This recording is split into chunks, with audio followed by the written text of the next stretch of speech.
All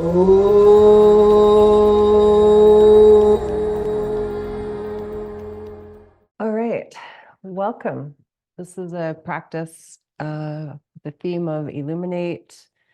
It will be building towards one of my favorite versions of Ekapada Rajakapotasana and some deep front body openers, back body strengtheners. And the concept of illuminate is the theme of the entire series. So as we drop into this, where the days get shorter, the nights get longer, it's the time of year where all traditions really call upon the light to illuminate the darkness. And I just have been really wondering and diving into, my own contemplation and what do other people think. For me, it is no lost miracle. It's not lost on me that the sun comes up every single day and that we have a choice to step into our own awakening, just like the sun pierces the darkness every day. And then even on those days when it's cloudy, the sun has risen enough days in your life that you trust that it will rise again. And so you don't doubt that part of your experience of it, which brings this, I think, this settled luminosity inside you. You're like, okay, it's another day. And so as we navigate the gift of being human, whether we step into the awakening of our own inner light or not, it's a choice. And so I did call upon some other brilliant minds to help inform where my take is on this, and maybe you'll find your own connection.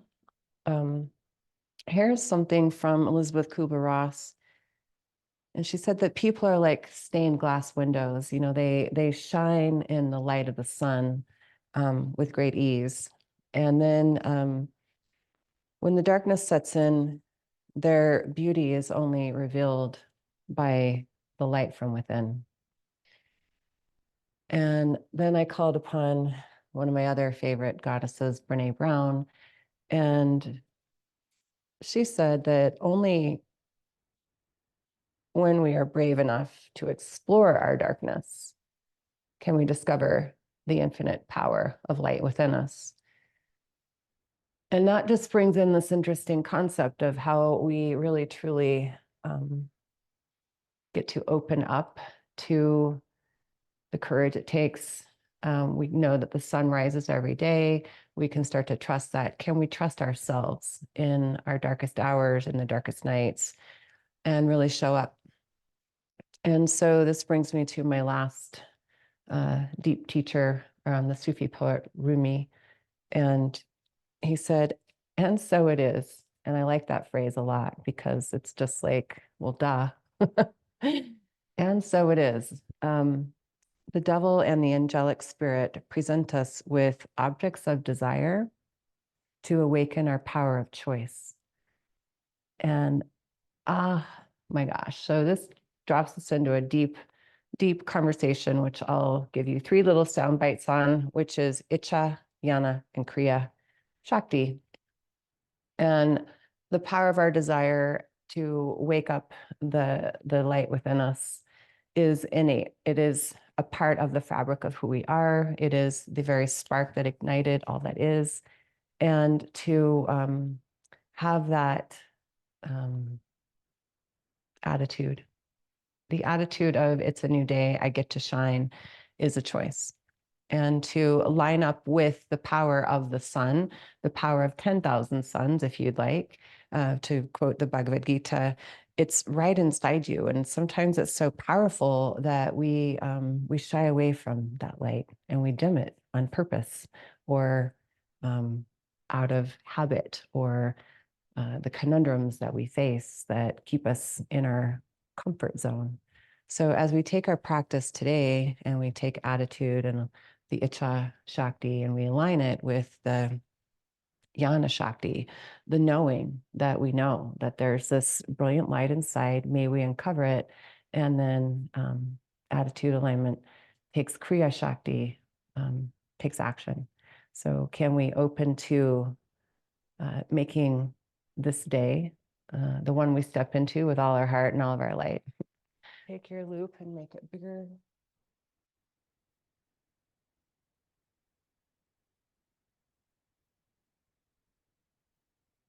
Rajakapotasana 2 is very similar to some poses we did in the nurture series. So if you're super interested in more back bends, you can revisit.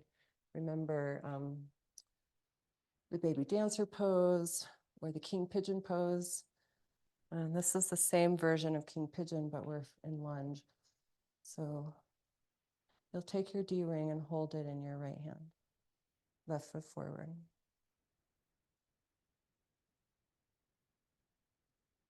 Now, we don't know exactly how big you want your loop to be yet. So this could be trial and error. And there's also the option to not use the strap. And this is the pose without it.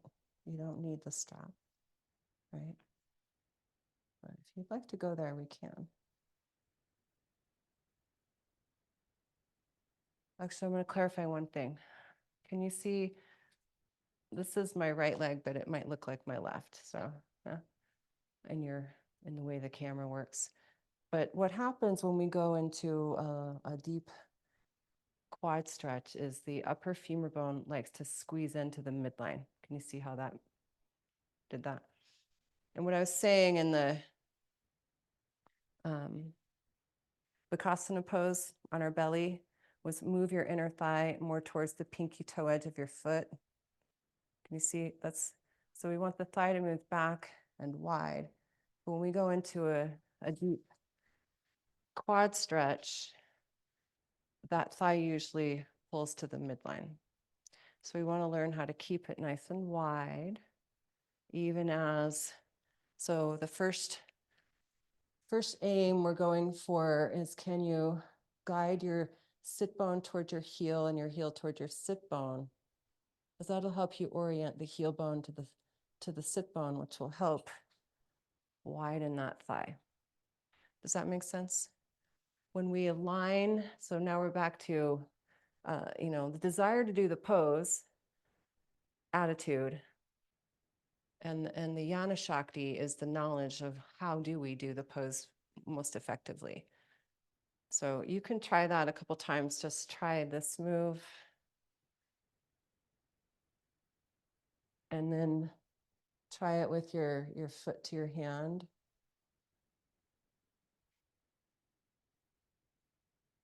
This is going to help relieve hip flexor issues, sciatic issues, lower back issues, knee issues.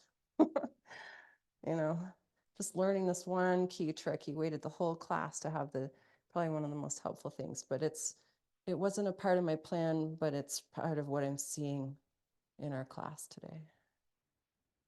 Okay, so we need that. Yeah. Want to try the other side? Try it this way first. This is easy.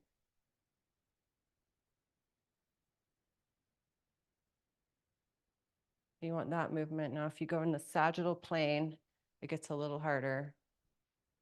But you'll notice it's basic inner spiral, outer spiral. So as the front hip outer spirals compacts in and down, the back thigh can continue traveling wide. And that should feel kind of good. Harder to do when it's in deep stretch. So if you hold the foot, back the buttocks up, back the truck up, and then pull the heel to the sit bone and the sit bone towards the heel. That body anatomy, your own inner wisdom will help you find yourself. Okay, now we can do it with a strap if you want. And if you need more help, put a block inside your front foot on high. Yeah. First order business is lasso the strap around your ankle. Remember how to roll the ribs and the hip forward. If you need to bow in, that's fine. Pull your heel towards your buttocks and your buttocks nice and wide. Good. Now we'll lift your right elbow. Keep the side body long, even as you curl the elbow forward and up. Now, especially when you go into the up, is when that thigh is going to want to cave in on you because you're going to compress yourself. And that's especially when you've got to find the power inside and have the courage to go, maybe I need a longer strap.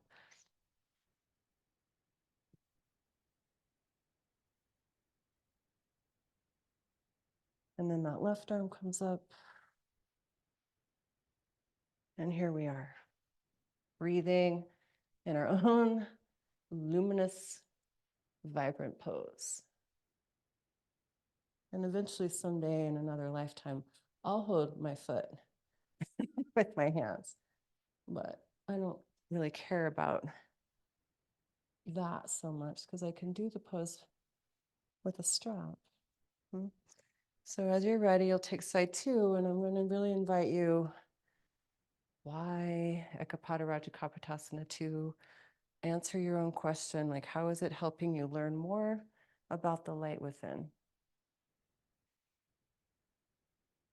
And if you access it through breath, patience, courage, and the desire to align,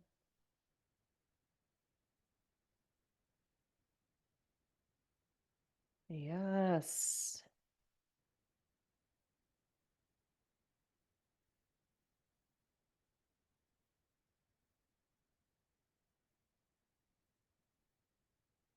Beautiful.